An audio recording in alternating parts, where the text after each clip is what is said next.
mukyala Bindeeba amajiya gasaddaka okufuna true love. Omanyi true love nayo si nnyangu ya kufuna. Ray P amajige yagatunda bwino muyina maasawo mukuletedde olunaku olwaleero ate omutemu eyatta jjajja Ichuli wuuno naye mukuletedde akigambibwa General Gaddafi mwenna mumanyi bwino maasawo agenda kubanga mukutuusaako kale nkujjukiza likinga video eno ate esobole okubanga etuuka kwoyo omuntu Ssekinnoomu ate nga nkujjukiza Wonderboy eyugi gwe mukutu kwe tuli mwe bali kubanga mutugobera subscribinga oberenga butereevu weyunga ku mukutu gwaffe ne ku family ate atusobole okubanga buli kyetuteekayo gwomu kubasooka okubanga okimanya kakati tujja tutandika ne mukyala Bindeeba Ray P era nga ono bwino omukambwe ku nsonga lwaki tazaala kinajjukirwa ababiri bano ababadde mu mukwano ogw'ekimemete era ne wetwogerera bali wali bweru w'eggwanga era nga twabalengerako ku mutimbagano nga bagenze okubanga bali ku Emirates Stadium ekisaawe kya ttiimu ya the Arsenal.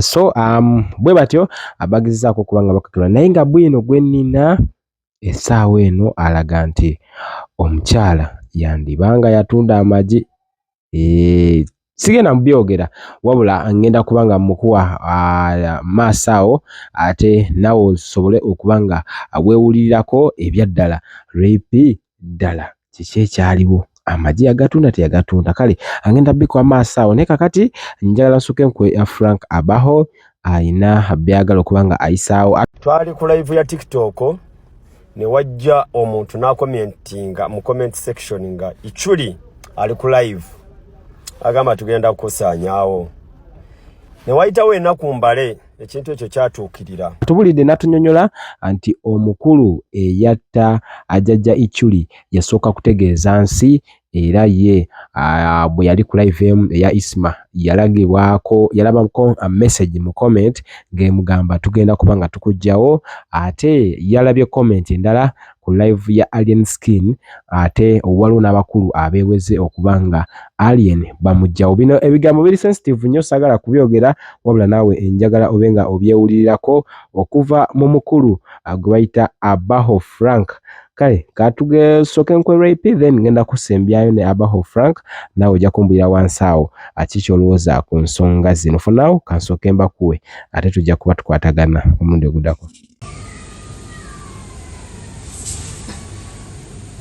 Ye mama mukyala Bindeeba nga tafuna lubuto tagenda kuzaalira musajja oba amagi yagasaddaka okufuna true love.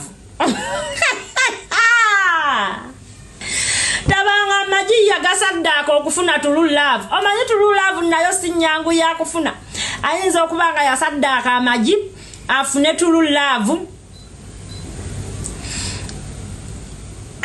Nange engeri gyotijja mu relationship nga temuli mwana bakyala muba mwegumya nze omuntu atijja ebiriyo mu relationship nenzikiriza era nemwegomba bamuyita Rehema n'amakula kati owookubiri ekyoze ni Beki y'omuntu yekka kubanga teriyo kintu lindo oyo Alien Skin talina kyatugamba. Gavumenti ya Uganda kyetwagala okumanya people power yetufuga oba nze nayogera video nga Ichuli afudde nenfuna essimu eyasooka yali ya Semwai nenfuna essimu eyokubiri yali ya Iso nga bankubira mbu baagala kunkwata about igundi video gye nakola essaawa zino nga sinabakutiisatiisibwa nga sinabakolebwako ekintu kyonna.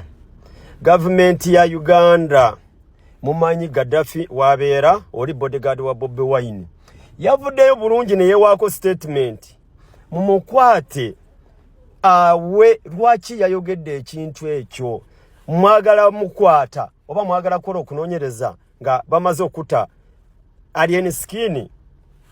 Oyo omwana kunga Uganda ali okwogera ebigambo ebyo baganda bange mudemuulize video y'oyo omwana.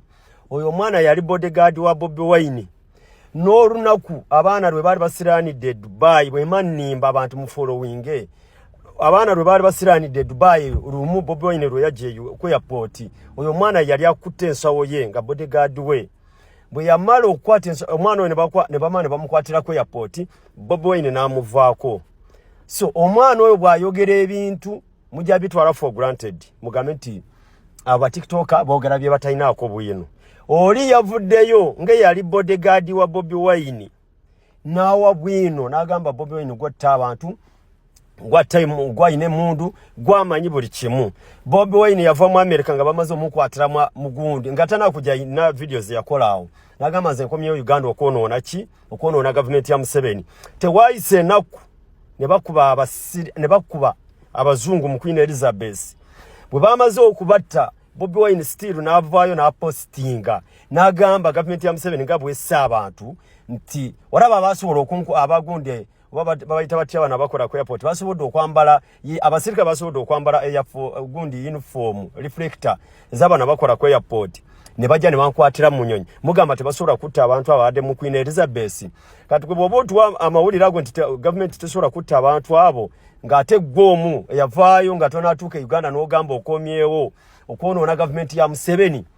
Kiki kye wali otegeeza baganda bange? Gavumenti ya Museveni bwe mbanga mutukooye twagala kumanya people power yefuga Uganda. Omuntu asobola atya kuvaayo mu kamera tulina zi video buli kimu ng'agamba alien skin ajja mukola ekintu yawa ichuli ennaku embale nekituukirira ne gavumenti tekiwadde time kuwuliriza. Mwagala mute batte igundi isima mulyoke mukwate Gaddafi mubuulirize.